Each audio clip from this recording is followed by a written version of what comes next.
It's a message Jeremy Corbyn has been trying to push all election. And a week ago, he summoned journalists, he said, to show them the proof. These documents confirm the US is demanding the NHS is on the table in the trade talks. These uncensored documents leave Boris Johnson's denials in absolute tatters. The Conservatives deny these claims as nonsense. But the question now isn't what do these documents say, but where did they come from? The website the documents were first leaked to believes the answer could be Russia. In Wales today, Mr Corbyn wanted to talk about his plans to make all buses electric by 2030. What he was asked, though, is where did he get the leaked documents? We obtained those documents. We believe those documents to be correct, and nobody until yesterday had denied the correctness of those documents. The issue is there should be no interference in British politics by anybody else. The Prime Minister has answers to give, which he refuses to do, about Russian donations to the Tory party or the report that he is sitting on about Russian interference in British politics. The documents first appeared on the website Reddit. Last night, they said following an investigation, we believe this was part of a campaign that has been reported as originating from Russia, adding they are banning 61 accounts under our policies against vote manipulation and misuse of the platform. The only shots being taken at the Prime Minister today were on the football field, where he was announcing a £550 million investment into the grassroots game. But he didn't want to talk alleged Russian interference in the election, only about the contents of the documents. Well, I do think we need to get to the bottom of that. As far as I am aware, we haven't yet established the truth about that. But what I certainly think is that document, whatever it was intended to prove, did not prove what Jeremy Corbyn and the Labour Party hoped that it would prove. And it was, I'm afraid, just another distraction from the void at the heart of Labour's policy on Brexit. You're clearly all enjoying it. Yeah. The Liberal Democrat leader says the Prime Minister and all of us should be concerned about alleged Russian interference in elections, and called on him to release an Intelligence Committee report into that very subject. We have a Prime Minister who is sitting on a report about Russian interference in elections and in our democracy, and he has refused to make that public. He is keeping it a secret at the point at which we are in an election. Regardless of Russia, a few days from now, Jo Swinson could be this election's kingmaker. She's ruled out working with Mr Johnson or Mr Corbyn, but there appears to be wriggle room. So you wouldn't work with Jeremy Corbyn, but if there was a different Labour leader, would you then consider forming a coalition with Labour? Look, I don't think anyone's thinking about coalitions at the moment, and of course Labour currently are led by Jeremy Corbyn. Who knows what will be the case in a week's time if there's no overall majority in the election. So that's a possibility then. Look, yeah, I've worked cooperatively across party lines to try to secure a people's vote to stop Brexit, and I will continue to do that. So if Labour are offering a second referendum, which is their position, it sounds like you're offering an olive branch out to them. If there's a piece of legislation in Parliament to create a people's vote, Liberal Democrats will absolutely support that. Try it again. Here we go. Watch the ball. 5 days to polling, 6 days to find out if this campaign has missed its mark, and it's just high fives and thank yous for taking part. Now, for more than a century, the Rother Valley has been held by the Labour Party. But with Brexit centre stage in this election, age-old loyalties are being called into question in a region where most people voted to leave the EU. Now some in the area say they're considering voting Conservative for the first time in their lives in order to leave the EU. Our political correspondent Liz Bates has this report.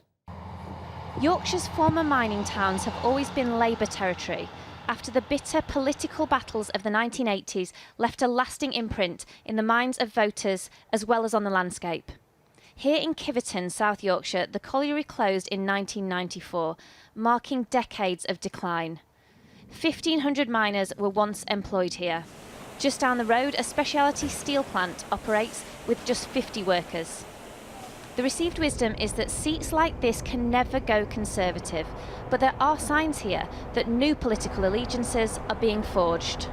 People who I would have thought were staunch Labour supporters, there is a bit of, yeah, but Corbyn, or you get Diane Abbott, or there's an element there that's kind of I think, affecting the grassroots support for Labour. So who will you vote for then? For me personally, I am leaning towards the Conservatives.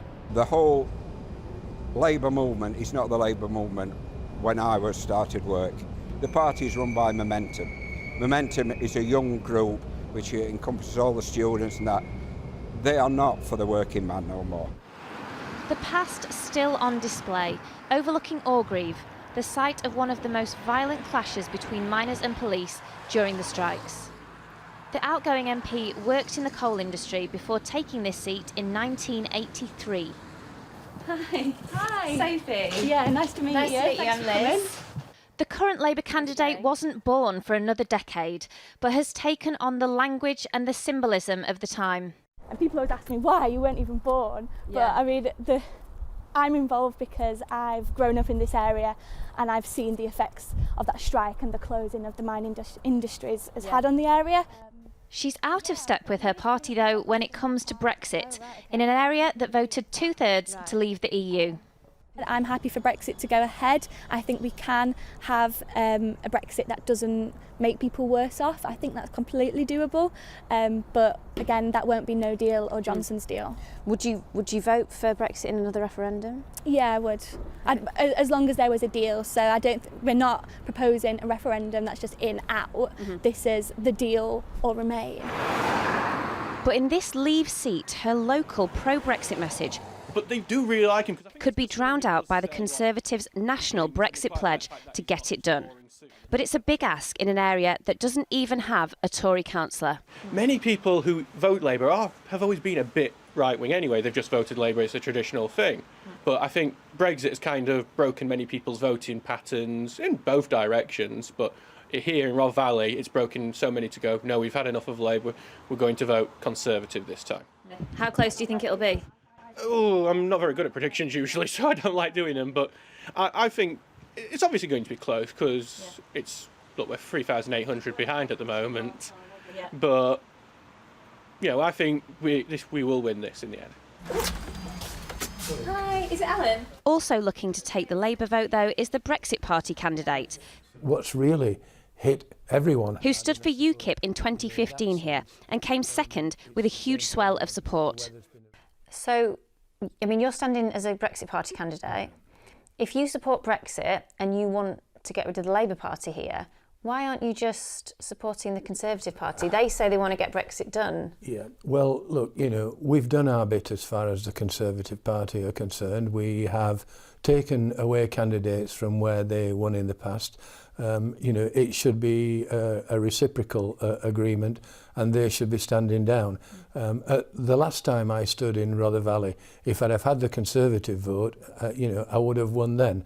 And I guess if I had the Conservative vote this time, I can win. The Rock and Rollers, welcome to Wickersy Social Club on our regular Wednesday night rock and roll. At this rock and roll night in the village of Wickersley, the past lives on. But some traditions appear to be dying out. I've voted Labour for 40 odd years. Been a union official for 16 years at Orgreave plant. Looked after 1,800 men and women. Won in Labour Party. This time round, through Corbyn, I will not vote Labour. He keeps going on about democracy for a second referendum. What's point in a second referendum when he don't take no notice at first one? Who are you going to vote for? Conservative. Oh, yeah? Yeah. I would always Never Labour. been a Conservative, we've always been Labour, but I would Corbyn, no. have minded the thing we voted on 3 years ago, they should have followed it through. You know, they don't want it to go through, we do want it to go through. The election could be won and lost here in Labour's heartlands, where long-held loyalties are being abandoned. But will this swing the election for the Conservatives? And there's a full list of all the candidates standing in the election in Rother Valley on screen now.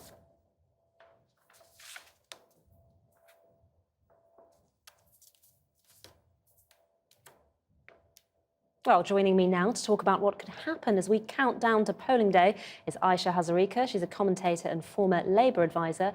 Also here is Cindy Yu, broadcast editor at The Spectator magazine. Welcome to you both, ladies.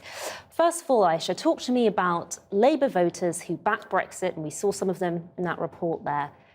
They're now talking about voting Conservative. Is it too late to persuade those kinds of people?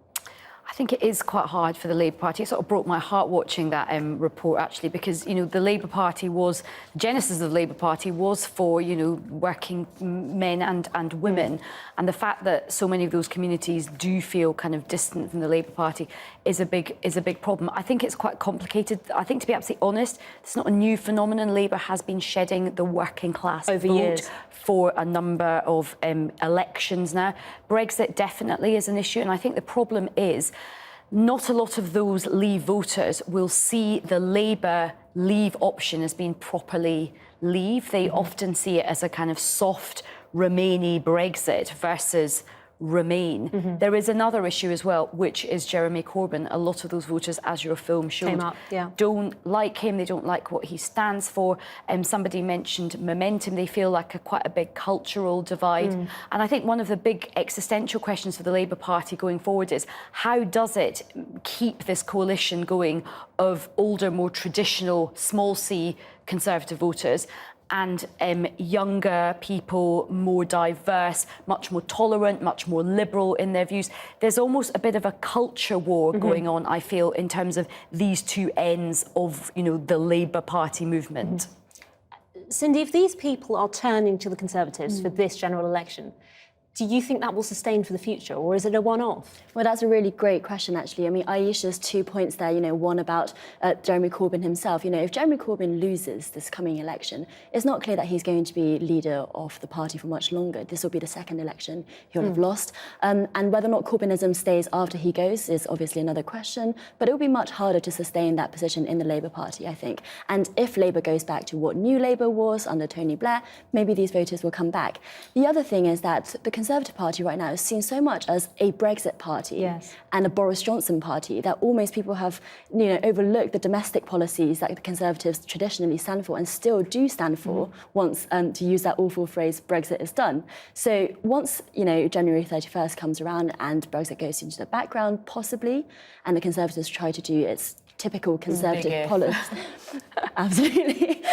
policies. By the time next election comes around, these voters might, in domestic policy, go back to Labour. Cindy, talk to me about the fact there is a culture war going on in the Conservative movement, isn't there? If there isn't inside the party, because it is the Boris Johnson Brexit party, there are people who voted Conservative for a very long time and can't do so at this election, and indeed MPs who are no longer standing for the Conservative Party. Yes. So what happens there? Well, it's a really fascinating question. I think at the moment, obviously, as you say, Remainer Tories are such a big force within the supporters that they can't be overlooked. But I think the party has done such a good job in demonising Jeremy Corbyn. And to be honest, Jeremy Corbyn doesn't make it hard to do that.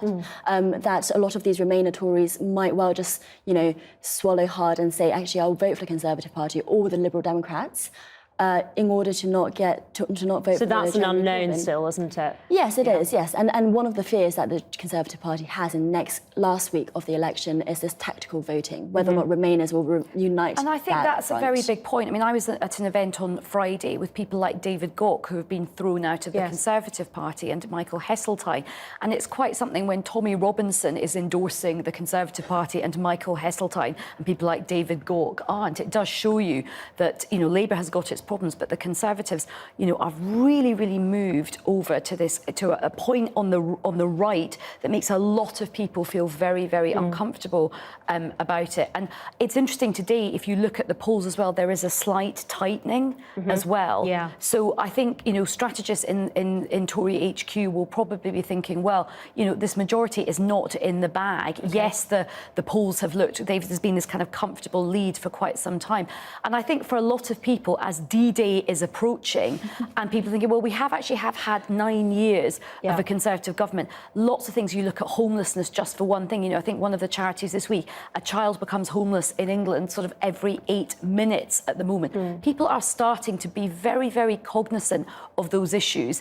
And I do also think this kind of get Brexit done, well, a lot of people are like, well, that's not really accurate, because Brexit is not going to be sewn up neatly. So I don't think it's in the bag yet. We might be approaching hung Parliament territory. So, Cindy, in that case, what can the Conservatives pull out of the bag for the next few days? So one of the things that they've kept behind so far is campaign funding. So they've not spent nearly as much on social media as the Liberal Democrats have. But they are putting adverts out on YouTube now, interestingly. Yes, so that happened yesterday or today. Yes, and that's just really underpinning the Brexit fatigue moment. You know, politicians have been arguing all this time, if you want this to stop, vote Conservative. And that's a very powerful message, I think. But in the remaining week, they will be channeling all that funding just to, you know, if there's a Labour tide last minute or Remain tide, combat that one. So we're going to be bombarded with Conservative Party adverts, you think? Depends on your algorithm, I think. Oh, I see, right.